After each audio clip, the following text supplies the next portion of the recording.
Hey, it's Jennifer Sparks. Today we're going to be taking you to Orlando International Airport in Orlando, Florida. We are currently dropping our daughter off. She's going to be flying with Avelo to Connecticut. We're going to be dropping her off at Terminal A. This video is just a visual of where to drop somebody off and pretty much how to get out of there. They do have signs that do list the airline so you know which terminal you're going to, but if you know ahead of time, that makes it even easier. If you mess up and you go the wrong way, don't panic. You could turn around and try again. I only know this because it happens to me all the time. When picking somebody up, they have cell phone lots that you could go and wait for someone that's arriving. You can't just go to arrivals and wait for somebody. You would have to go to the cell phone lot and wait for them to call you or text you to say that they have arrived and they're waiting for you. When you arrive at your designated terminal, you're going to see 4 different lines. There's going to be a rental car return, there's going to be parking, there's going to be arriving flights and departing flights. And always allow yourself enough time, especially if you're going to be flying out of there and you need to go through security. Sometimes there is a huge line just to even get in here. But this video was filmed in January and we didn't have any problem at all. It is a very mild time to go to Orlando, weather-wise and crowd-wise. So we're going to be going to departures. We're dropping off my daughter. You just basically have to slide in here wherever you find an opportunity. My other daughter, Star, is staying in Orlando for 6 months, maybe longer. So this is a goodbye for the sisters. My daughter, Sky, needs to go back to Connecticut. She has a business, a boyfriend, and a band. She wears a lot of hats. She's probably one of the only people I know that is even more busy than I am.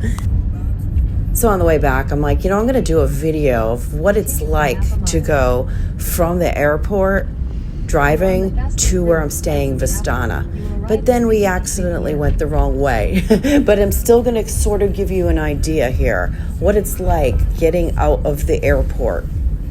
A piece of advice I would like to share with you is if you are going to be renting a car and you are going to be picking the car up from the parking garage, have your GPS set before you leave. I've encountered this before, trying to get the GPS to start, and there's no internet there. So when you get out of the parking garage, you're kind of like, where am I going? So pretty much, if you could think about that ahead of time and have that already set up, then it'll be more seamless leaving there. Your GPS will be ready to go.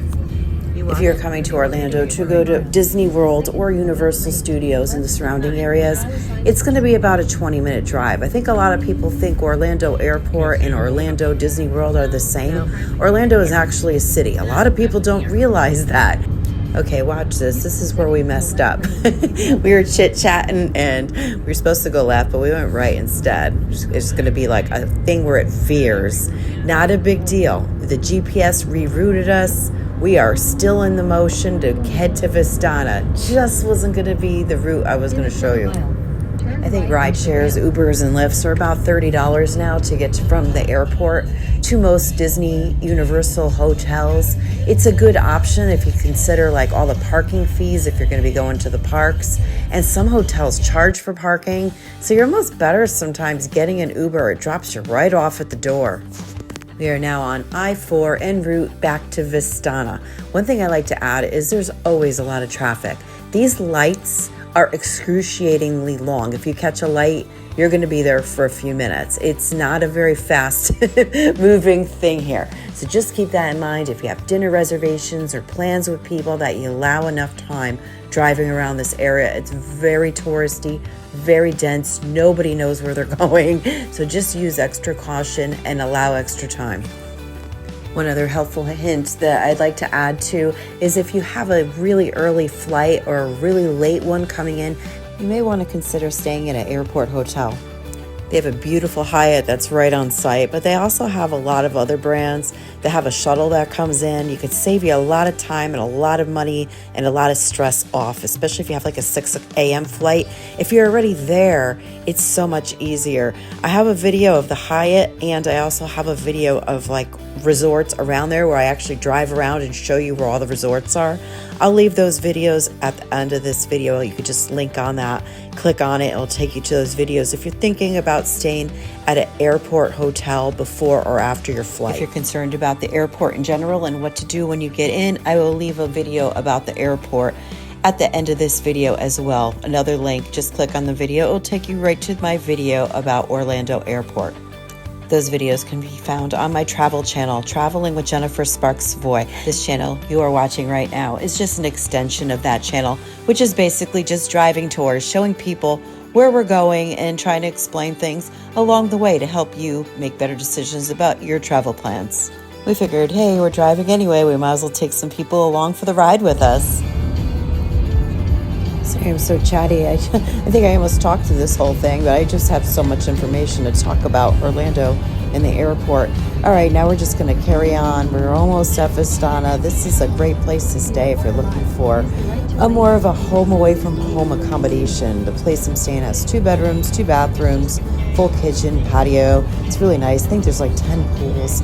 It's a great location, close to stores and restaurants. I don't know. I like the place. It's a good find if you're looking for a good value in this area. You can find videos about Vistana and many other resorts in this area on my travel channel, Traveling with Jennifer Sparks Savoy. We're getting off I-4 now. Those resorts I had, those are the Disney Springs resorts. The B Resort, there's like a Drury Hotel there now, DoubleTree. I think there's a Holiday Inn. And yes, I have a video about all of them too. That was a fun video to make. It was about 110 and humid that day. And I walked up and down that street and I went to go visit all the resorts there. It was very fun to make. You should compare all of them. And I made a video about it for other people that are interested in seeing what they're all like. Remember the stoplights that I warned you about? Yep, this is one of them. Here we go. If you have any questions or want to leave me any comments about your experience, please do so in the comments below. I'll get back to you as soon as I can. Slight left on Florida 535 South. Continue on Florida 535 South.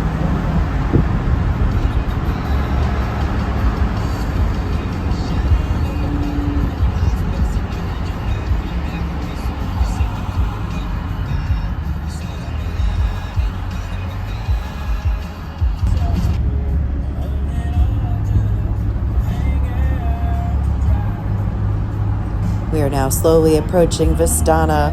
By there in walking distance, they have McDonald's, Chick-fil-A, Wendy's. There's like a Walgreens or CVS, some sort of drugstore there. So it's a great option if you don't want to rent a car. There's places you could walk to, plus there's restaurants on site. There's a Dollar Tree and a Dunkin' Donuts right across the street.